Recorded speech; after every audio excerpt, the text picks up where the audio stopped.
আসসালামু আলাইকুম।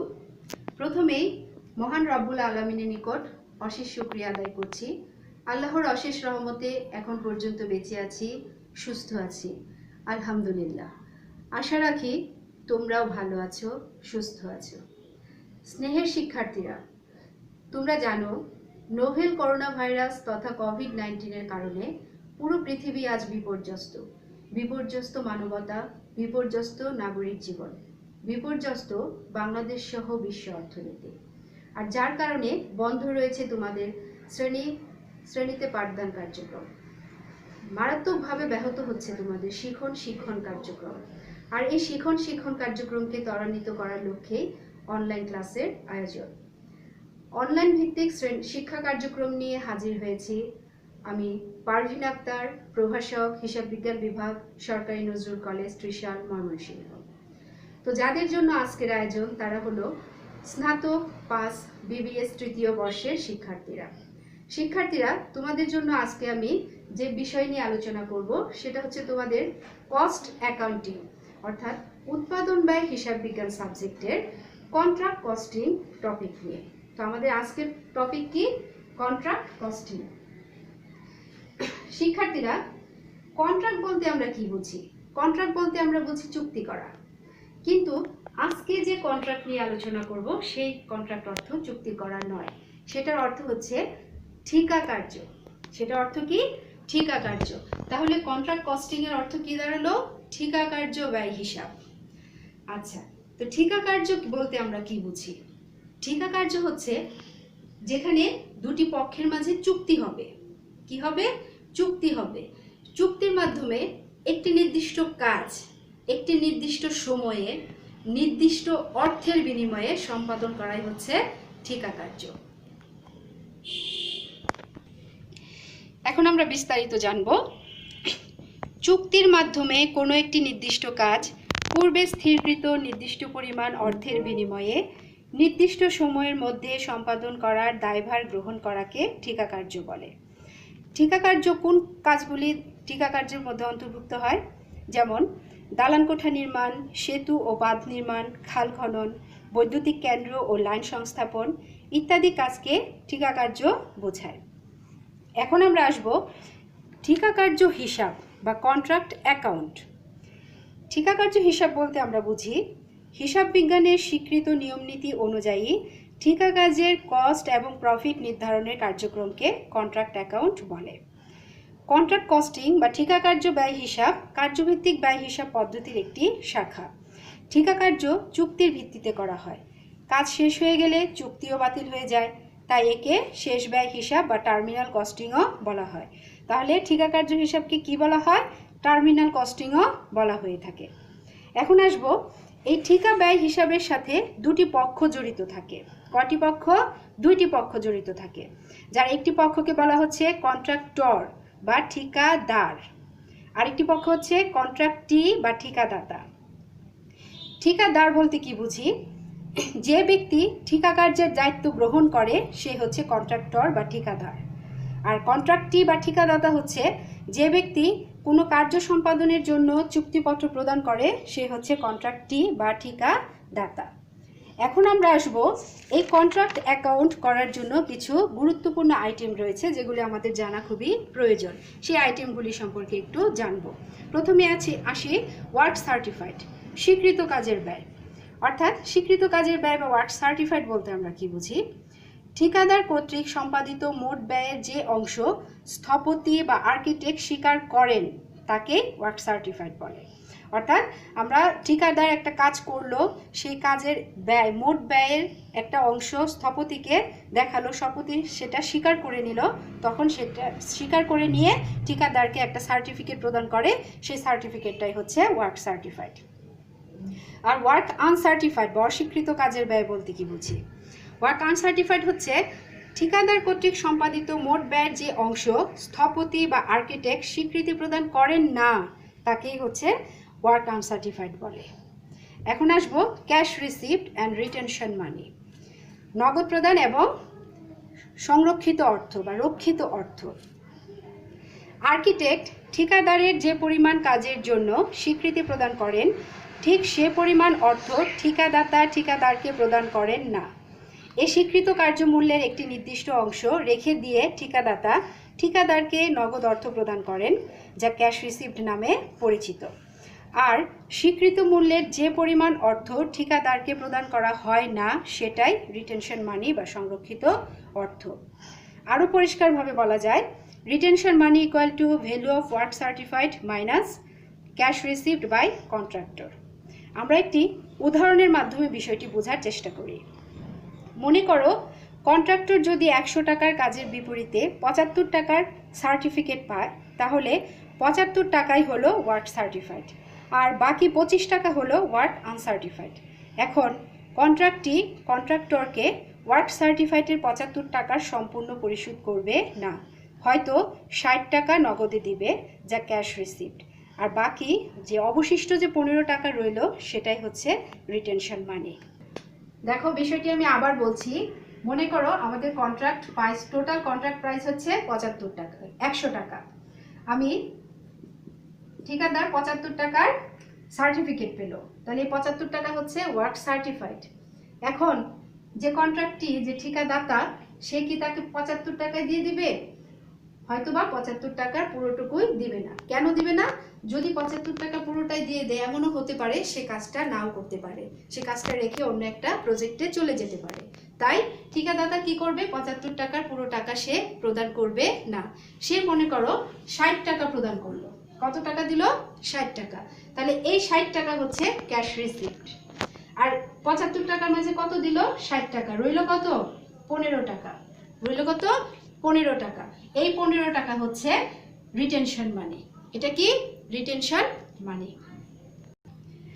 এখন আমরা আসব আরেকটি গুরুত্বপূর্ণ দফায়, সেটা হচ্ছে নোশনাল প্রফিট বা আনুমানিক মুনাফা। আমরা কন্ট্রাক্ট অ্যাকাউন্ট করতে গিয়ে আমরা একটা শব্দ পাবো, নোশনাল প্রফিট। সেটা কি এখন জানবো। অসম্পূর্ণ ঠিকা কাজের ক্ষেত্রে প্রাথমিকভাবে যে মুনাফা নির্ণয় করা হয় তাকে আনুমানিক মুনাফা বা নোশনাল প্রফিট বলে। অর্থাৎ অসম্পূর্ণ ঠিকা কার্যের প্রত্যয়নকৃত ও অপ্রত্যয়নকৃত মূল্যের যোগফল থেকে সম্পাদিত কাজের ব্যয় বাদ দিলে যে পার্থক্য পাওয়া যায় তাকেই আনুমানিক মুনাফা বলে। এখন আসবো আমরা এই যে কন্ট্রাক্ট অ্যাকাউন্ট করব, সেটা কিভাবে করব। সাধারণত কন্ট্রাক্ট অ্যাকাউন্টে 3টি ধাপে করা হয়। কয়টি ধাপে করা হয়? 3টি ধাপে কন্ট্রাক্ট অ্যাকাউন্ট করা হয়। প্রথম ধাপে কন্ট্রাক্ট অ্যাকাউন্টে ডেবিট দিক যোগ করে ক্রেডিট দিকের যোগফল বাদ দিয়ে কস্ট অফ ওয়ার্ক ডান বা কস্ট সিডি বের করতে হয়। এক্ষেত্রে কন্ট্রাক্ট অ্যাকাউন্টে যা কিছু ব্যয় হয়েছে তার সমস্ত ব্যয়কে সম্পত্তি সহ ডেবিট করতে হবে। আবার কন্ট্রাক্ট অ্যাকাউন্টের হিসাবকাল শেষে যে সমস্ত ব্যয় বা সম্পত্তি অব্যবহৃত থাকবে বা ফেরত আসবে তা ক্রেডিট করতে হবে। তাহলে প্রথম ধাপ গেল। পরবর্তী ধাপ বা দ্বিতীয় ধাপে আমরা কি বের করব? দ্বিতীয় ধাপে নোশনাল প্রফিট কত তা নির্ণয় করতে হবে। সর্বশেষ ধাপে কত টাকা ঠিকাদার লাভ হিসেবে নেবে তা নির্ণয় করতে হবে। এখন আমরা দুটা গুরুত্বপূর্ণ বিষয় দেখব। সেটা হচ্ছে, যদি অঙ্ক করতে গিয়ে দেখা যায় যে 3/1 অংশ বা 25% কাজ সম্পন্ন হয়নি, সেক্ষেত্রে ঠিকাদার কোনো লাভ নেবে না। ফলে নোশনাল প্রফিটই হবে প্রফিট প্রভিশন। তখন অঙ্ক হবে 2 ধাপে, অর্থাৎ নোশনাল প্রফিট পর্যন্তই অঙ্ক হয়ে যাবে। এই 1 আর 2 এই 2 ধাপেই অঙ্কটা হয়ে যাবে। তৃতীয় ধাপ আর করতে হবে না। কখন? যখন 25%-এর কম কাজ হবে। এরপরে আরেকটা বিষয় আমরা জানবো, সেটা হচ্ছে ঠিকা কার্যের প্রারম্ভিক সম্পত্তিসমূহ এবং প্রারম্ভিক দায়সমূহ কন্ট্রাক্ট অ্যাকাউন্টে যথাক্রমে ডেবিট এবং ক্রেডিট করা হয়। কি করা হয়? ডেবিট এবং ক্রেডিট করা হয়। এখন আমরা দেখব যে প্রশ্নপত্রে কি কি তথ্য দেয়া থাকে। আমরা যে অঙ্কটা করব, আমরা প্রশ্নপত্রে কি কি তথ্য থাকবে সেটা এখন দেখব। 1 নম্বরে দেখব কন্ট্রাক্ট প্রাইস, অর্থাৎ যে আমরা ঠিকা কার্যটা করছি এই ঠিকা কার্যের মূল্যটা কত, মোট মূল্য দেয়া থাকবে। 2 নম্বর হচ্ছে কন্ট্রাক্ট শুরু হওয়ার তারিখ, কবে কন্ট্রাক্টটা শুরু হচ্ছে সেই তারিখটা দেয়া থাকবে। 3 নম্বর opening balance of materials, plant, loose tools, work in progress, অর্থাৎ এই সম্পত্তিগুলির ওপেনিং ব্যালেন্স প্রারম্ভিক মূল্য দেয়া থাকবে।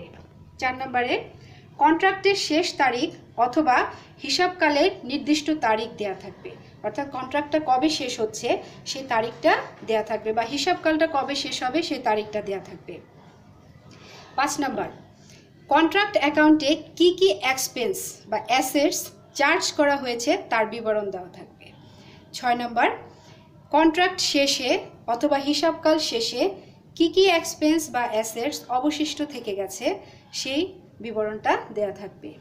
7 number, work certified, work uncertified, cash received, retention money, profit percentage, rate of depreciation, এই বিষয়গুলি প্রশ্নপত্রে দেয়া থাকে। তাহলে আমাকে কি কি অ্যাকাউন্ট করতে হবে বা কি কি হিসাব করতে হয় তোমাদেরকে? আমাদেরকে 3টি হিসাব করতে হয়। 1 নম্বরে করতে হয় কন্ট্রাক্ট অ্যাকাউন্ট, তারপর করতে হবে কন্ট্রাক্টিস অ্যাকাউন্ট, 3 নম্বরে করতে হয় এক্সট্রাক্ট ব্যালেন্স শিট। তবে তোমাদের পরীক্ষায় বেশিরভাগ ক্ষেত্রেই 1 নম্বর কন্ট্রাক্ট অ্যাকাউন্ট এটাই আসে, আর এক্সট্রাক্ট ব্যালেন্স শিট মাঝে মাঝে যায়। কন্ট্রাক্টিস অ্যাকাউন্টটা তোমাদের করার প্রয়োজন হয় না। তো শিক্ষার্থীরা, এখন আমরা দেখব এই কন্ট্রাক্ট অ্যাকাউন্ট কিভাবে করতে হয়। আমরা এখানে একটি ফর্মুলা তৈরি করেছি যে কন্ট্রাক্ট অ্যাকাউন্ট কিভাবে করতে হবে সেই ফর্মুলা। উপরে সবার আমরা জানি যে কোনো অ্যাকাউন্ট করার ক্ষেত্রে উপরে শিরোনাম দিতে হয়, তাই আমরা শিরোনাম দিব contract account for the year ended, যে বছরে শেষ হচ্ছে সেই শেষ দিনের হিসাবটা আমরা করব। এই পাশে বাম পাশে হচ্ছে ডেবিট, ডান পাশে হচ্ছে ক্রেডিট। তো আমি আগে বলেছি যে অঙ্কটা হবে 3টি ধাপে। প্রথম ধাপ, এটা হচ্ছে দ্বিতীয় ধাপ, আর এটা হচ্ছে তৃতীয় ধাপ। তো প্রথম ধাপে কি বসবে? আমরা একটু আগে বলেছি যে প্রথম ধাপে বসবে কন্ট্রাক্টের কাজে যদি আমরা কোনো ব্যয় বা সম্পত্তি প্রদান করে থাকি সেগুলি ডেবিট পাশে বসবে। তাহলে আমরা দেখি যে প্রথমেই বসছে যে ওপেনিং অ্যাসেটস অ্যাট সাইট, অর্থাৎ সাইটে আমাদের কি কি ওপেনিং অ্যাসেটস রয়েছে সেগুলি বসবে, যেমন materials, plant, tools, work in progress. যদি এগুলির মাঝে যে কোনো একটি থাকে তাহলে বসবে। এরপরে আমাদের কন্ট্রাক্টের কাজে যা কিছু দেওয়া হয়েছে সেই খরচগুলি ডেবিট পাশে বসবে, যেমন materials issued from stores, materials sent to site, purchase of materials, plant installed, loose tools, depreciation of general plant, direct labor, indirect wages and expenses, general overhead, hire of plant, cost of subcontract, supervision expenses, research and development, establishment charge, accrued wages যদি কোনো বকেয়া খরচ থেকে থাকে।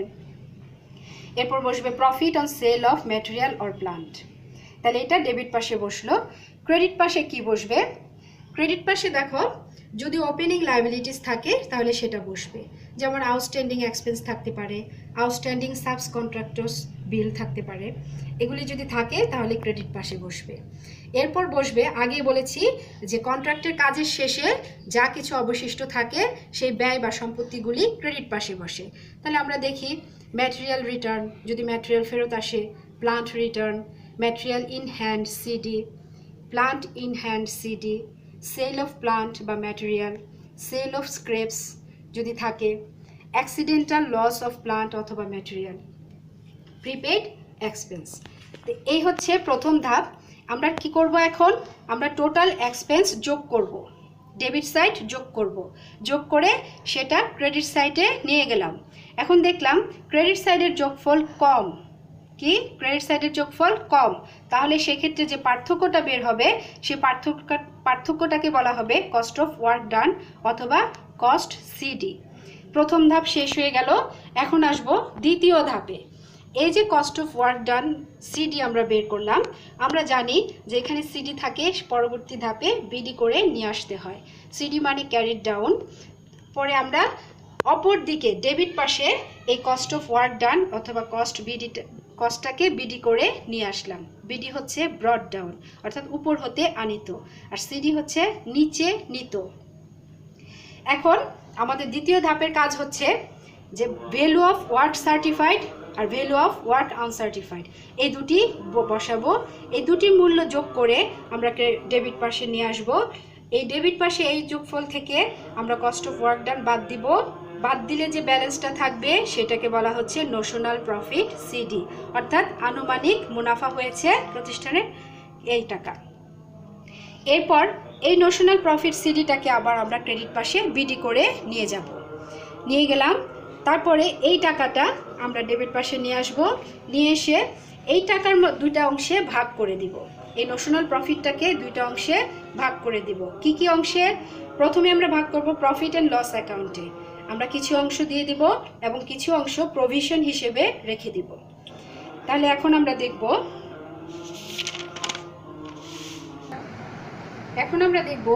এই যে notional profit আমরা দুইটা অংশে ভাগ করে দিলাম, এর কতটুকু প্রফিট অ্যান্ড লস অ্যাকাউন্টে নিতে হবে তার কিছু ফর্মুলা আমরা এখানে দেখব। তো 1 নম্বর ফর্মুলা হচ্ছে, খেয়াল করো, কন্ট্রাক্ট প্রাইসের 25%-এর কম কার্য সম্পাদন করা হলে প্রফিটের সবটুকুই প্রভিশন হিসেবে দেখাতে হবে। প্রফিট অ্যান্ড লস অ্যাকাউন্টে কোনো প্রফিট ট্রান্সফার হবে না, যেটা আমরা আগেও বলেছিলাম। 2 নম্বর ফর্মুলা, যদি কন্ট্রাক্ট প্রাইসের 25% থেকে 50% পর্যন্ত কাজ সম্পূর্ণ হয় তবে প্রফিটের ফর্মুলা হবে 1/3 ইন্টু নোশনাল প্রফিট ইন্টু উপরে ক্যাশ রিসিপ্ট, নিচে হচ্ছে ওয়ার্ক সার্টিফাইড। এই 1/3 হচ্ছে সূত্রের। 3 নম্বর ফর্মুলা হচ্ছে, যদি কন্ট্রাক্ট প্রাইসের 50% থেকে 90% পর্যন্ত কাজ সম্পূর্ণ হয় তবে প্রফিটের ফর্মুলাটা হবে এরকম, 2/3 into notional profit into cash receipt divided by work certified. 4 number formula, কার্য সম্পাদন যদি 90%-এর বেশি এবং 100%-এর কম হয় এক্ষেত্রে দুটি ফর্মুলা হবে। তো প্রথম ফর্মুলাটা হচ্ছে ক্যাশ রিসিপ্ট মেথড। সেটা কিভাবে বের করতে হবে? Profit equal to estimated total profit into cash receipt divided by contract price. 2 number হচ্ছে work certified method. Profit equal to estimated total profit into value of work certified divided by contract price. তবে এক্ষেত্রে আমাদেরকে একটা বিষয় মনে রাখতে হবে, যদি অঙ্কে কন্ট্রাক্ট প্রাইসের কত অংশ সম্পাদন করা হয়েছে তা পরিষ্কারভাবে বোঝা যাচ্ছে না, তবে সবসময়ই আমরা 3 নং ফর্মুলা ব্যবহার করব। কোন ফর্মুলাটা? 3 নং ফর্মুলাটা। অর্থাৎ সবসময় আমরা কি ব্যবহার করব যদি বোঝা না যায়? 2/3 into notional profit into cash receipt divided by work certified. অর্থাৎ এই সূত্রের মাধ্যমে আমরা নোশনাল প্রফিটের একটা নির্দিষ্ট পরিমাণ অংশ প্রফিট অ্যান্ড লস অ্যাকাউন্টে পাঠাবো। তো এইভাবেই আমাদেরকে কন্ট্রাক্ট অ্যাকাউন্টটা করতে হয়। কন্ট্রাক্ট অ্যাকাউন্ট করার পর আমাদেরকে এক্সট্রাক্ট ব্যালেন্স শিট করতে হয়। তো এক্সট্রাক্ট ব্যালেন্স শিটে আমাদেরকে কী নিতে হয়? কন্ট্রাক্ট অ্যাকাউন্ট বা হিসাবকাল শেষে যে সমস্ত ব্যয় বা সম্পত্তির অবশিষ্ট মূল্য থেকে যায় তা অ্যাসেটস দিতে নিতে হয় এবং যাবতীয় দায় ও ক্যাপিটাল দায় পাশে বসে।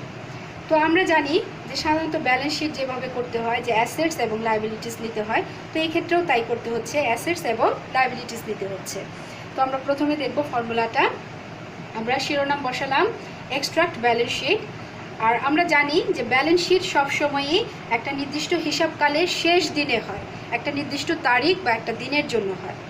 তাহলে আমরা ডেটটা বসাবো অ্যাজ এট 31, যে কোনো ডেট, যেমন ডিসেম্বর হতে পারে, জুন হতে পারে। তো শুরুতে আসি অ্যাসেটস। ম্যাটেরিয়ালস ইন হ্যান্ড, যদি ম্যাটেরিয়ালস হাতে থাকে সেটা আসবে। প্লান্ট, এই সম্পত্তিটা আসবে। আমরা জানি যে কোনো সম্পত্তি থেকে অবচয় থাকলে বাদ দিতে হয়। ডেপ্রিসিয়েশন বাদ দিব, যদি রিটার্ন হয় বাদ দিব। সেল অফ প্লান্ট, যদি প্লান্ট বিক্রি করে দেয় তাহলেও বাদ দিব। যে অবশিষ্ট মূল্যটা থাকবে সেটা দ্বিতীয় কলামে বসবে। এরপর আসি লুজ টুলস, যদি খুচরা যন্ত্রাংশ থাকে এটাও সম্পদ পাশে নিতে হবে। এখান থেকে ডেপ্রিসিয়েশন বাদ দিব। প্রিপেড এক্সপেন্স, অগ্রিম খরচ, এটাও সম্পদ পাশে বসবে। ওয়ার্ক ইন প্রোগ্রেস, চলতি কার্য, এটাও এক ধরনের সম্পদ, এটাও অ্যাসেটস পাশে বসবে। তবে এই ওয়ার্ক ইন প্রোগ্রেস কীভাবে বের করতে হয় সেটা দেখব। প্রথমে আমরা নিব ওয়ার্ক সার্টিফাইড, এটার সাথে ওয়ার্ক আনসার্টিফাইড যোগ করতে হবে। এরপর ক্যাশ রিসিপ্ট বাদ দিতে হবে এবং যদি প্রফিট প্রভিশন থাকে সেটাও বাদ দিতে হবে। এরপর আমরা টোটাল অ্যাসেটস যোগ করব, যোগ করে আমরা ক্লোজিং রেখা দ্বারা বন্ধ করে দিব। কেন ক্লোজিং রেখা দ্বারা বন্ধ করব? কারণ আমাদের অ্যাসেটস এবং লায়াবিলিটিস অলওয়েজ সমান হবে। এখন আমরা আসবো লায়াবিলিটিস পাশে। লায়াবিলিটিস পাশে আমরা প্রথমে নিব আউটস্ট্যান্ডিং বা অ্যাক্রুড কোনো এক্সপেন্স থাকলে, অর্থাৎ বকেয়া কোনো খরচ থাকলে সেটা নিতে হবে। ক্রেডিটর্স বা অ্যাকাউন্ট পেয়েবল, অর্থাৎ পাওনাদার যদি থাকে সেটা আমাদের দায় পাশে নিতে হবে। ক্যাপিটাল, মূলধন তো অবশ্যই দায় পাশে আসবে অনার সিকিউরিটি হিসেবে। তো মূলধনের সাথে আমরা জানি নেট প্রফিট যোগ হয়, লস অন প্লান্ট যদি হয়, যদি প্লান্ট বিক্রি করে লস হয় তাহলে সেটা বিয়োগ হবে, আর ড্রয়িং অর্থাৎ মালিক যদি উত্তোলন করে থাকে সেটা মূলধন থেকে বাদ যায়। তো এই ক্ষেত্রে আমরা টোটাল লাইবিলিটিস যোগ করব, আমাদের অ্যাসেটস এবং টোটাল লাইবিলিটিস সমান হয়ে যাবে। এভাবেই আমরা এক্সট্রাক্ট ব্যালেন্স শিট তৈরি করব। তো সুপ্রিয় শিক্ষার্থীরা, আশা করি আজকের ক্লাস তোমরা বুঝতে পেরেছ। তোমরা তোমাদের যে কোনো সমস্যায় আমার সাথে যোগাযোগ করবে। আশা করি তোমরা ভালো থাকবে। একটা কথা মনে রাখবে, রাত যতই গভীর হোক, সূর্য বা সকাল ততই সন্নিকটে থাকে। আমরা আশা রাখবো যে আমরা অতি শীঘ্রই এই সংকট থেকে উদ্ধার হয়ে যাব, সংকট থেকে আমরা মুক্তি পাবো। দোয়া করি সবার জন্য, সবাই আমার জন্য দোয়া করো। ভালো থেকো বাংলাদেশ, সুস্থ থেকো বাংলাদেশ। আল্লাহ হাফেজ।